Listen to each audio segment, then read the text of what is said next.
10 ans se sont écoulés depuis le vol de la corne du dragon, un outil puissant capable d'invoquer le dragon monstrueux qui a causé la destruction d'un village entier.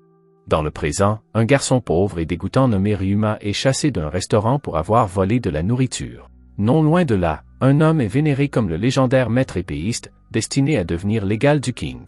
Il s'appelle Cyrano et il est accueilli par une serveuse qui est une vieille connaissance. Ryuma arrive désespéré et affamé et il remercie la servante de lui avoir donné son premier repas en 5 jours. En tant que noble épéiste et homme d'honneur, Ryuma jure de rendre l'appareil à Flar, même au prix de sa vie pathétique de pauvre vagabond. À ce moment-là, Cyrano effleure l'épée de Ryuma avec la sienne. Il s'excuse d'avoir touché l'épée, mais Ryuma explique qu'une épée est synonyme de vie pour un épéiste. Ryuma est persuadé que des excuses ne suffiront pas et qu'il y aura de graves conséquences, car toucher l'épée de quelqu'un équivaut à le provoquer en duel. Ryuma dit à Cyrano de dégainer son sabre et le samouraï sans domicile fixe attaque l'épéiste. Cyrano esquive facilement et Ryuma coupe en deux une statue de bronze. Cyrano pointe instantanément son épée vers le cou du samouraï, choquant tout le monde. Cyrano revendique la victoire, mais Ryuma pense que le combat n'est pas terminé tant que l'un d'entre eux n'est pas mort. Il demande à Cyrano de se battre contre lui, mais la servante Flar lui dit d'arrêter. Ryuma obéit, car c'est elle qui a nourri ce pauvre chien affamé. Certains s'étonnent que Ryuma ait pu couper la statue de bronze massif, ce qui est vraiment difficile à faire avec une simple épée. Ryuma apprend ensuite qu'une attaque a eu lieu il y a 7 ans. Une petite ville de montagne a été attaquée par un dragon qui est apparu sans prévenir et a brûlé tout le village. Cet incident a secoué le monde entier, lui rappelant à quel point les dragons peuvent être effrayants. Mais un épéiste émergea des cendres du village et il portait une petite fille dans ses bras. L'homme s'appelait Cyrano et il était déjà célèbre en tant que maître épéiste, mais il est devenu une légende pour avoir pénétré seul en enfer en combattant le dragon et en sauvant la petite fille, qui s'avère être la servante Flar. Le barman révèle que Cyrano n'est surpassé que par King, le plus grand épéiste du monde. Ryuma aimerait qu'il combatte King, mais personne ne sait qui il est ni à quoi il ressemble, car il se cache depuis longtemps. Peu après, Ryuma se promène, heureux de ne pas être mort de faim et de soif. Soudain, son épée est à nouveau heurtée. L'homme à l'allure étrange fait une démonstration et tout le monde est stupéfait de voir qu'il a été poignardé par Ryuma. Le clown se demande pourquoi Ryuma a fait une telle chose, mais le samouraï dit qu'il ne l'a même pas touché. Le clown dit que tout le monde a vu Ryuma le poignarder sans raison, mais il révèle que Ryuma doit savoir ce qu'il possède et que le samouraï veut le lui enlever. Le clown jure d'emmener Ryuma en enfer avec lui s'il met fin à ses jours, et il promet de détruire également la ville.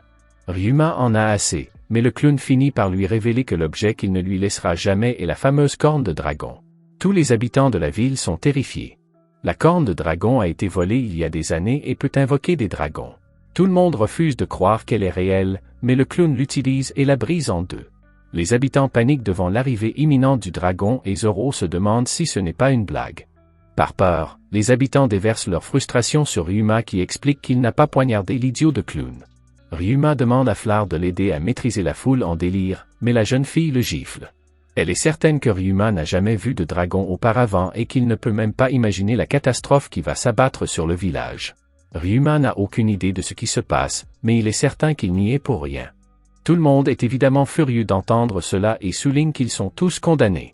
C'est alors que Cyrano arrive et confirme que la corne est vraie, car tous les gardes qui ont donné leur vie en essayant de le défendre étaient ses subordonnés. Cyrano est accablé par la culpabilité de ne pas avoir été là pour les aider et il souligne que ce soit la faute de Ryuma ou non, le dragon viendra quand même.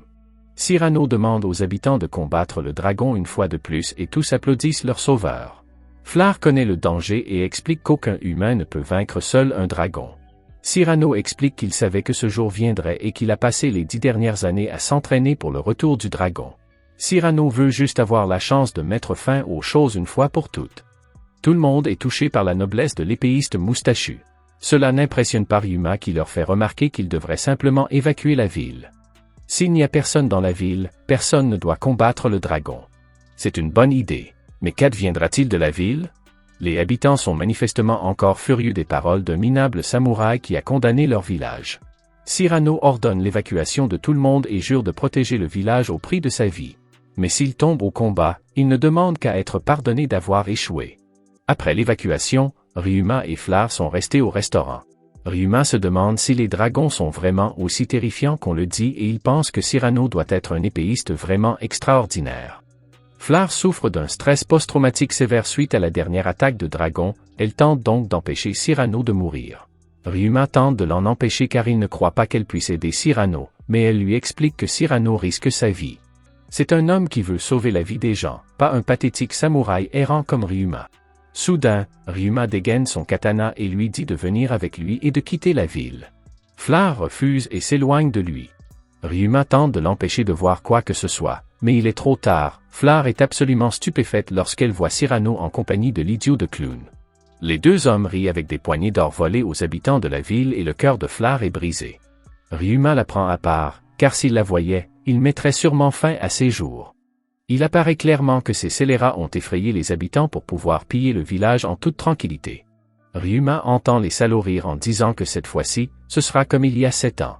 Ils ont utilisé la vraie corne pour invoquer le dragon et lorsqu'il arrivera, ils seront riches et partis depuis longtemps. Cyrano se moque de Flar qui est si heureuse de le voir après qu'il l'a sauvé. Cyrano fait remarquer qu'au moins, cette fois-ci, ils n'auront pas à tuer des gens pour ne pas être démasqués. Dans le passé, Cyrano et son ami ont organisé une attaque surprise et personne n'a pu s'échapper de l'enfer à cause des montagnes. Ils ont éliminé tout le monde pour que personne ne sache jamais ce qui s'était réellement passé. Flar est apparue cherchant de l'aide et ses parents étaient coincés sous leur maison. Elle supplia Cyrano de les sauver et il trouva le père de la jeune fille, qui remercia Cyrano d'avoir sauvé sa fille. Mais Cyrano n'a fait que mettre fin à sa vie. Le duo maléfique avait réussi à piller une tonne de butin, mais Cyrano n'était pas satisfait et il décida qu'il voulait aussi la gloire. Il s'est donc fait passer pour le héros qui a sauvé la fille.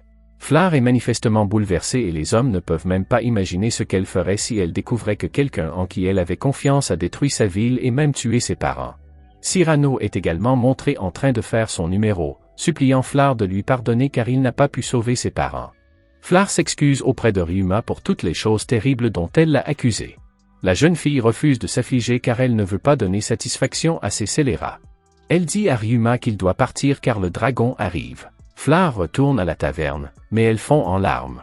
Les salauds continuent de rire et nous voyons Ryuma entendre Flar pleurer. Ryuma se précipite en colère vers le village.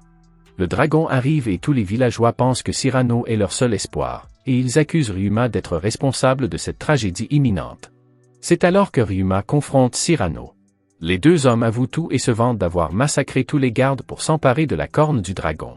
Cyrano a l'idée géniale d'éliminer Ryuma pour que le samouraï soit le seul à porter le chapeau. Ryuma utilise toute sa rage pour frapper Cyrano en une fraction de seconde.